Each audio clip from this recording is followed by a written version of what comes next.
Yorobun Naneng Hasio, Assalamualaikum Bangladeshi ভাই brother. আমি Rakibul Hasan from south Korea. আজকে বহুল প্রচলিত একটি বিষয় নিয়ে আমি আপনাদের সাথে কথা বলবো, সেটা হচ্ছে যে স্টাডি ইন কোরিয়া।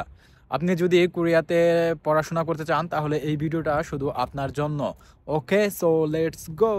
ফার্স্টেই একটা কথা বলি, অনেকেই আমাকে প্রশ্ন করে থাকেন যে কোরিয়াতে আপনি লেখাপড়া করবেন, এই জায়গায় কি আপনার 13 ইয়ার এক্সপিরিয়েন্স লাগে কিনা।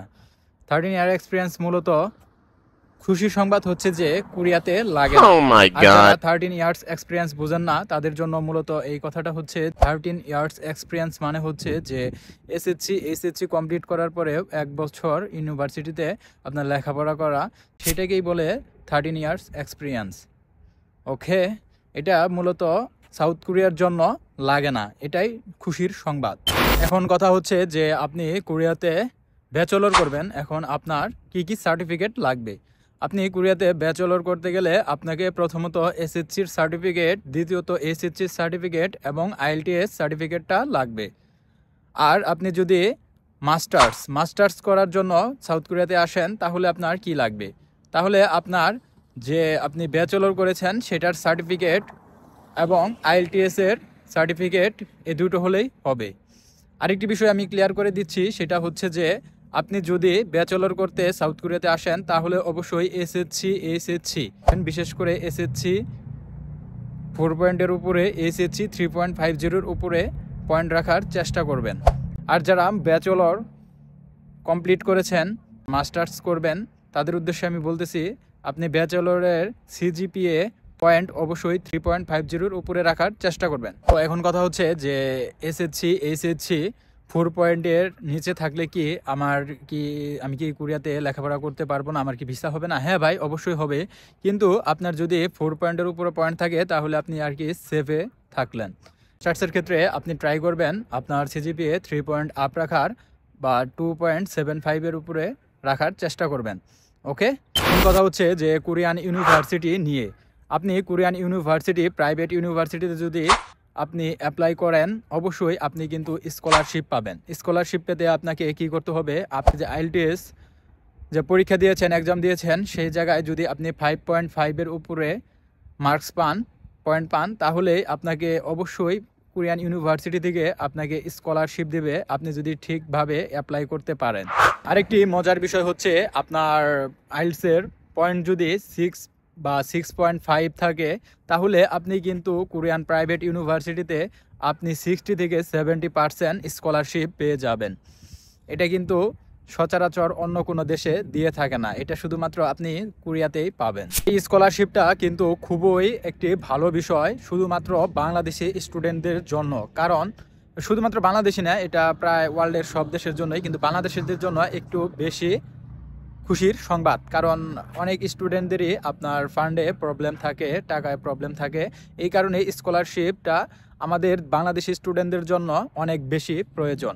এখন সবথেকে ইম্পর্টেন্ট কথা হচ্ছে যে আমাকে অনেকেই প্রশ্ন করে থাকেন, সেই প্রশ্নগুলোর আমি অ্যান্সার দিব। প্রথম যে প্রশ্ন, সেই প্রশ্নটি হচ্ছে যে ব্যাংক স্টেটমেন্ট। আপনি যদি কোরিয়াতে পড়াশোনা করতে চান বা আমি যদি কোরিয়াতে পড়াশোনা করতে চাই তাহলে আমার ব্যাংক স্টেটমেন্ট, সেটা আমার কত টাকা ব্যাংকে রাখতে হবে, সেভিংস অ্যাকাউন্ট লাগবে, এফডিআর লাগবে, বা ব্যাংক স্টেটমেন্ট বা ব্লক অ্যাকাউন্ট, কোন অ্যাকাউন্ট লাগবে, কেমনে কি, সেই প্রশ্নের উত্তর আমি এখন আপনাদেরকে দিব। আপনাকে ব্যাংক স্টেটমেন্ট অবশ্যই 20 থেকে 22 লাখ টাকার ভিতরে রাখতে হবে। আর ম্যাচুরিটি অবশ্যই 2 মাসের মতো দেখাতে হবে। আপনার অবশ্যই সেভিংস অ্যাকাউন্টে এটা ক্রিয়েট করতে হবে, সেভিংস অ্যাকাউন্টে রাখতে হবে। ওকে, এখন কথা হচ্ছে যে ব্লক অ্যাকাউন্ট না ভাই, ব্লক অ্যাকাউন্ট লাগবে না। তো ব্লক অ্যাকাউন্ট লাগবে না, আপনার ব্যাংক স্টেটমেন্ট 20 থেকে 22 লাখ টাকা রাখলেই হবে, এবং ম্যাচুরিটি 2 মাসের ভিতরে 2 থেকে 3 মাস রাখলেই হবে। দ্বিতীয় প্রশ্ন হচ্ছে যে লিভিং কস্টটা মূলত আপনি যে দক্ষিণ কোরিয়াতে বসবাস করবেন বা থাকবেন পড়ালেখা করার জন্য, তখন আপনার প্রত্যেক মান্থে কীরকম খরচ হবে। আমি একটি অ্যানালাইসিস করছি, আসলে লিভিং কস্ট আপনার যে যার পার্সোনাল খরচ, এটা তো আসলে যার ব্যক্তিগত খরচ, এটা আপনার উপর নির্ভর করবে, কিন্তু সে অ্যানালাইসিস করেছি যে আপনি যদি বুসানে থাকেন তাহলে আপনার মোটামুটি 80 থেকে 1,20,000 বাংলা টাকায় পড়বে। আর আপনি যদি সৌলের ভিতরে থাকেন সৌল ভুসান মোটামুটি 80 থেকে 1 লাখের ভিতরে পড়বে। এভারেজ আমি একটি ধারণা দিলাম যে 1 লক্ষ থেকে 1,20,000 টাকার মধ্যে আপনার প্রত্যেক পার মান্থ খরচ হবে আর কি। 3 নাম্বার প্রশ্ন হচ্ছে যে টিউশন ফি, আপনি যে ইউনিভার্সিটিতে পড়বেন সেই ইউনিভার্সিটির টিউশন ফি কত। আপনি যদি পাবলিক ইউনিভার্সিটিতে পড়েন তাহলে আপনার টিউশন ফি হবে 2.5 লক্ষ থেকে 3 লক্ষ টাকা। না, এটা ভালোই, খারাপ না। 2.5 থেকে 3 লক্ষ টাকা এটা মোটামুটি একটি ভালোর মধ্যেই। আপনি কিন্তু পাবলিক ইউনিভার্সিটিতে 2.5 থেকে 3 লক্ষ টাকা এটা কিন্তু আপনার টিউশন ফি, কিন্তু এই জায়গায় আপনার কোনো স্পন্সর বা স্কলারশিপ এটা হবে না। আর বাংলাদেশি স্টুডেন্টরা সাধারণত প্রাইভেট ইউনিভার্সিটিতেই বেশি পড়াশোনা করতে আসে। তাদের যে টিউশন ফিটা হয় সেটা হচ্ছে 5 থেকে 7 লক্ষ টাকা। ভয় পাওয়ার কিছু নেই, 5 থেকে 7 লক্ষ টাকা আপনার টিউশন ফি, কিন্তু আপনাকে যখন স্কলারশিপ দিবে তখন সেটা কনভার্ট হয়ে 2.5 লক্ষ থেকে 3 লক্ষ টাকা এভারেজ এটার মধ্যেই থাকবে। এটা আমার মতে আপনার অনেক বেশি সুবিধা। আপনি ইউরোপ কান্ট্রি কোন, আমেরিকা, অস্ট্রেলিয়া কোন, সেই তুলনায় আপনার সাউথ কোরিয়ার টিউশন ফিটা অনেক কম, তুলনামূলকভাবে অনেক কম।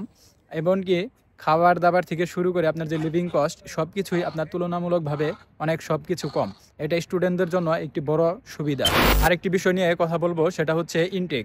আপনার ইনটেক হচ্ছে 2টা হয়, একটা হচ্ছে মার্চে হয় আর একটা হচ্ছে সেপ্টেম্বরে হয়।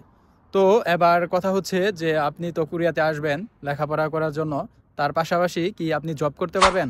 হ্যাঁ, আপনি অবশ্যই পার্ট টাইম জব অবশ্যই করতে পারবেন। সেটা আপনার উপর নির্ভর করবে। আপনি যদি পার্ট টাইম জব, আপনি এখন প্রশ্ন আসতে পারে যে আমি পার্ট টাইম জব করে মাসে স্যালারি কত পাবো। আপনি পার্ট টাইম জব করে মাসে আপনার, এটা আপনার উপর নির্ভর করবে আপনি যেইভাবে জব করবেন। আমি এটা অ্যানালাইসিস করেছি, অনেকেই আপনার পার্ট টাইম জব করে মাসে 1,70,000 থেকে শুরু করে 2 লাখ পর্যন্ত ইনকাম করে থাকে। আর যখন আপনার পড়ালেখা শেষ হবে তখন আপনি যদি ফুল টাইম জব করেন বা যখন আপনার ভ্যাকেশন হবে 2 মাসের বন্ধ, তখন কিন্তু আপনি টাইম জব নিতে পারবেন। আর ফুল টাইম এই জবে আপনি মাসে 3 থেকে 3.5 লাখ টাকা পর্যন্ত ইনকাম করতে পারবেন। এটা আপনার জন্য খুবই বড় একটি অপরচুনিটি এবং খুবই বড় একটি সুবিধা। তো যেটা হচ্ছে যে আপনি আপনার প্রত্যেক পার ডে না, ঘন্টায় আপনি $8 থেকে $10, যা বাংলা টাকায় মোটামুটি 1,000 টাকা ঘন্টা প্রতি আপনি ইনকাম করতে পারবেন কোরিয়াতে। এটা দিয়ে আপনি মোটামুটি আপনার টিউশন ফি থেকে শুরু করে আপনার লিভিং কস্ট সব কিছুই আপনার ইনকাম দিয়েই আপনি চলতে পারবেন। এটা নিয়ে কোনো টেনশন করা লাগবে না। আরেকটি লাস্ট বিষয় হচ্ছে যে পিআর কি পাওয়া যাবে দক্ষিণ কোরিয়াতে, মানে পার্মানেন্ট রেসিডেন্স? হ্যাঁ, এটা আপনার উপর নির্ভর করবে। আপনি যদি 6 বছর থাকার পরে ওয়ার্ক, আপনার অনেকগুলো কমেন্টস আছে, অনেক কিছু রিকোয়ারমেন্ট আছে, এগুলো যদি আপনি পূরণ করতে পারেন অবশ্যই আপনি পিআর পাবেন।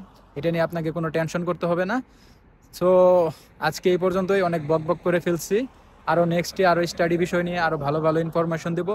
যদি ভিডিও ভালো লাগে অবশ্যই লাইক কমেন্ট শেয়ার করবেন আর চ্যানেলটি অবশ্যই সাবস্ক্রাইব করবেন। টাটা, বাই বাই, খামসা আপনি দা।